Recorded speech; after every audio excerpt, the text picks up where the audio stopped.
मराठमोळ्या मातीत जिजाबाईच्या कुशीत शहाजींचे पुत्र ते बाळराजे जन्मले. भालाफे तलवार रणनीती घोडास्वारी व्यवहारात कारभार नेत्याने शिकले ते.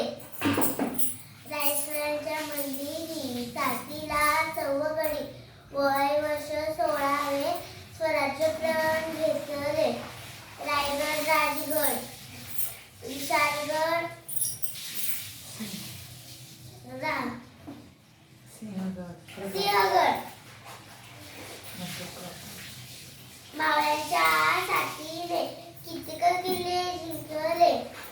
मुघल असो वा आदिलशाही वा असो निजामशाही गरीब नेत्यांनी शत्रूला नमविले.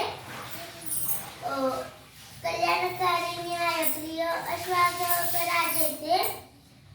समाजाचे बीजही रयतेमध्ये वाहून जिजाऊंचा शोभा शिवछत्रपती झाले. सर्वस्व ध्येय वाहुनी स्वराज्य त्यांनी निर्मिले.